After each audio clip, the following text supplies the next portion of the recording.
De mon point de vue, ça fait partie des fondamentaux à tenir, être capable, quel que soit le contexte dans lequel on évolue, d'aller au bout de nos projets.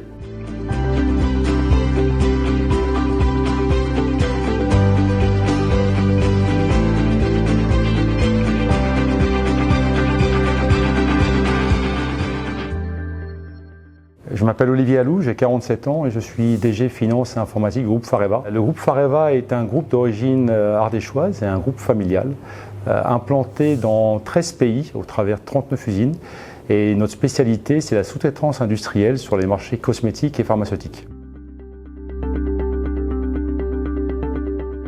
Alors, nos principaux axes de la performance financière sont des axes qu'on a en partie redécouverts pendant la crise de la Covid. Mais on s'est rendu compte que parfois les fondamentaux, quand on est en routine, n'étaient pas toujours acquis et donc maîtrisés. Et cette crise sanitaire sans précédent nous a permis de vraiment travailler de manière très renforcée et très optimiste notre gestion de trésorerie. Ça paraît évident, mais on a pu, grâce à cette gestion vertueuse, ne pas avoir recours au PGE, et ce qui n'est pas rien quand on représente un groupe familial avec la moitié de ses usines implantées en France. Le second axe, c'est être capable d'améliorer et de renforcer la fiabilité des prévisions financières, et qu'elles soient encore une fois liées à la trésorerie, mais également notre capacité à constituer un budget, une reprévision budgétaire ou forecast si on utilise un anglicisme, afin d'être capable d'accompagner un monde de plus en plus incertain ou évolutif.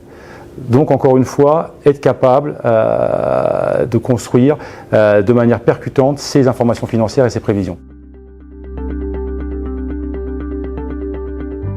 L'effet principal pour les sociétés qui ont pu sortir, non pas cabossé ou abîmé de la crise de la Covid, mais grandi ou au moins renforcé, et pas spécialement d'un point de vue de rentabilité, d'un point de vue, encore une fois, maîtrise des acquis, ont pu continuer à dérouler leur stratégie. Et c'est le cas du groupe que je représente, encore une fois, quand je parlais de PGE dont on n'a pas eu recours, mais également de campagnes d'acquisition. Nous, avant la crise de la Covid, on a été fortement impliqués sur 3 projets d'acquisition qu'on a été capable de mener à leur terme pendant cette crise de la Covid. Et ça, de mon point de vue, ça fait partie des fondamentaux à tenir, être capable, quel que soit le contexte dans lequel on évolue, d'aller au bout de nos projets. Alors certains appelleront ça de la résilience, moi je trouve que c'est un petit peu des fois pessimiste ou anxiogène. Nous, c'est plutôt de la réactivité, de l'agilité et de l'adaptabilité. Chez Fareva, nous avons essentiellement 2 initiatives à fortement travailler l'année prochaine et qui se dérouleront au-delà d'une seule année. C'est premièrement le renforcement de notre démarche d'amélioration en cybersécurité, parce que c'est malheureusement à la mode.